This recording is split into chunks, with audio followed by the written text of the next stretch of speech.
Halo guys, balik lagi bersama saya Fritz Baskara. Nah, di video kali ini saya coba menjelaskan sedikit tentang game mobile Evil Nun. Game ini sebenarnya udah keluar dari Agustus tahun 2018. Cuma waktu itu gamenya belum komplit dan mengeluarkan update-update chapter berikutnya. Jadi dia nyicil gitu ngeluarin chapternya guys. Dan saya rasa sekarang udah komplit dan saya bisa memberikan kesimpulan dari game Evil Nun ini. Kalau menurut pengamatan saya, game ini terinspirasi dari kisah nyata tentang seorang anak yang disangka anak iblis. Kejadiannya di sebuah kota terpencil di negara Inggris. Jadi kira-kira asal muasal cerita si Evil Nun ini begini guys. Di sebuah malam di musim dingin, seorang kepala biara menemukan anak bayi di depan pintu biaranya. Lalu dibawalah anak itu ke para biarawati atau bahasa Inggrisnya nun. Pas dicek anak itu, ternyata anak itu adalah anak perempuan. Dan yang menganehkan, ada tanda lahir seperti gambar salib, tapi terbalik. Para nun kaget karena menyangka ini adalah anak iblis. Para nun mencoba membunuh anak ini, tapi ketahuan oleh kepala biara. Sang kepala biara kemudian menutupi tanda salib itu dan merawat anak itu sendiri. Sang kepala biara masih positive thinking kalau anak ini hanya kebetulan saja punya tanda lahir seperti itu. Beberapa tahun kemudian ketika anak itu berumur 5 tahun, seorang nun masuk ke dalam kamar anak itu. Tapi yang dia lihat sangat menyeramkan. Anak itu menempel di langit-langit kamar dengan mata merah menyala. Kemudian anak itu melihat ke arah nun itu tanpa berkata apa-apa. Nun itu lari memanggil biarawan dan melaporkan kejadian ini. Ternyata keanehan itu terjadi tidak kali ini aja guys. Kepala biara udah banyak menerima laporan keanehan-keanehan anak itu. Dan kepala biara pun harus bertindak karena anak itu membuat takut para nun yang ada di biara. Akhirnya seorang biarawan nekat bertindak tanpa persetujuan kepala biara untuk membuang anak itu di hutan dan dibiarkan mati. Tapi saat biarawan itu ke kamar anak itu ternyata sudah menghilang. Beberapa hari kemudian anak itu ditemukan sedang berada di kuburan yang ada di dekat biara. Dia hanya berdiri tanpa bergerak sedikit pun. Para biarawan sepakat untuk membawa pergi anak itu. Tapi kepala biara meminta supaya anak itu tidak dibunuh. Sang kepala biara masih percaya kalau ini bukanlah anak iblis. Justru anak ini adalah anak yang suci, titipan Tuhan menurut dia. Akhirnya para biarawan membawanya ke desa di daerah pemukiman. Ada satu keluarga yang sangat taat beragama mau menerima anak itu sebagai anak angkat mereka. Anak itu pun tumbuh layaknya anak-anak normal lainnya. Dan tidak ada keanehan-keanehan yang terjadi selama tinggal di keluarga itu. Meski begitu, kehidupan di sekolahnya tidak terlalu baik. Dia sangat kesulitan mendapatkan teman di sekolahannya. Dan dia juga sering dibully karena anaknya sangat pendiam. Mulai saat itu dia sangat benci dengan anak-anak. Suatu hari saat sedang bermain, dia menemukan sebuah topeng di dekat kuburan dekat biara. Karena tidak punya teman, dia sering mengajak bicara topeng ini. Kalau menurut dia, topeng ini memiliki kekuatan ajaib. Begitu dia bercerita kepada orang tua angkatnya. Orang tua angkatnya masih membiarkannya dengan topengnya itu.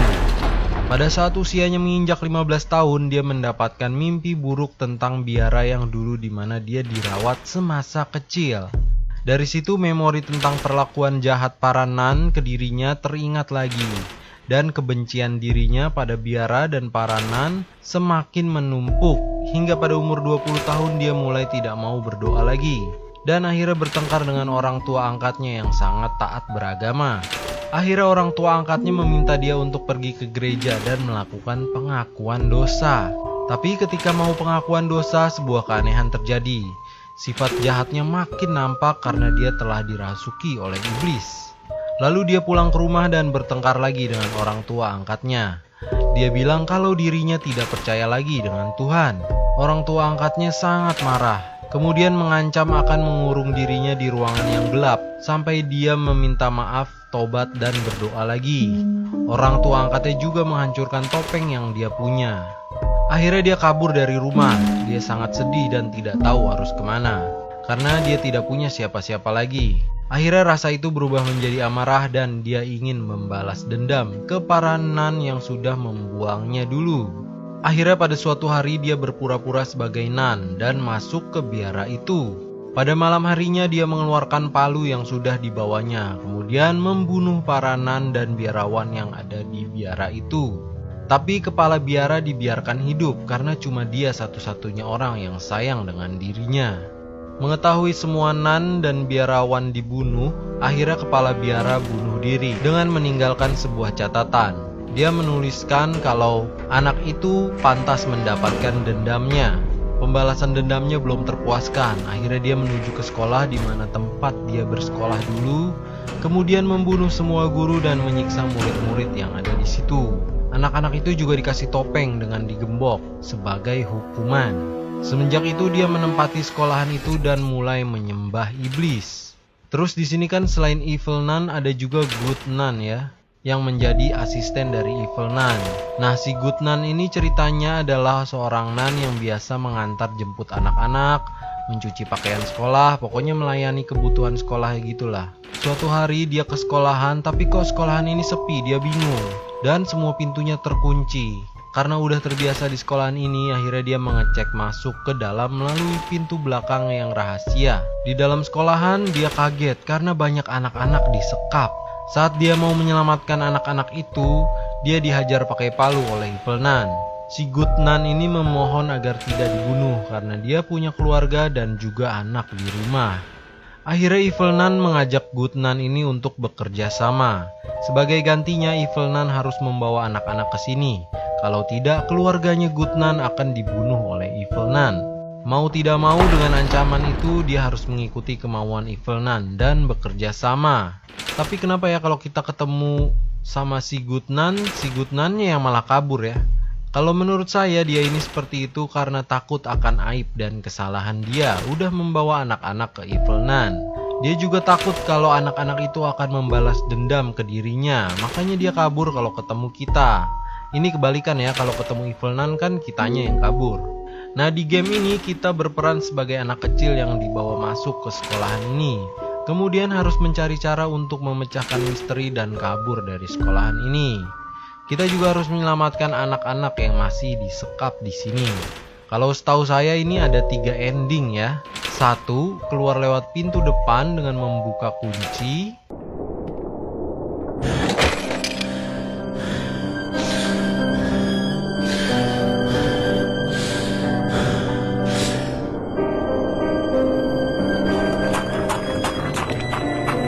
2. Dengan sembunyi ikut masuk ke dalam mobil laundry dari Good Nun.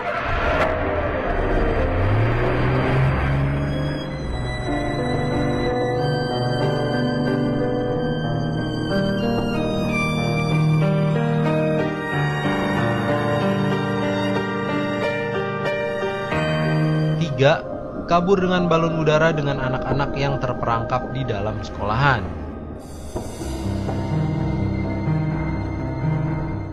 Oke guys, mungkin itulah sedikit pencerahan atas misteri dan latar belakang si Evil Nun dan Good Nun. Ini berdasarkan pengamatan saya dari clue-clue yang ada di game aja ya. Jadi mohon maaf nih kalau ada salah. Kalau ada pertanyaan, kritik, atau saran langsung tulis aja di kolom komentar. Dan tentunya jangan lupa like dan share video ini ya guys, ke temen, saudara, pacar, gebetan, om, tante, ke semua orang deh pokoknya.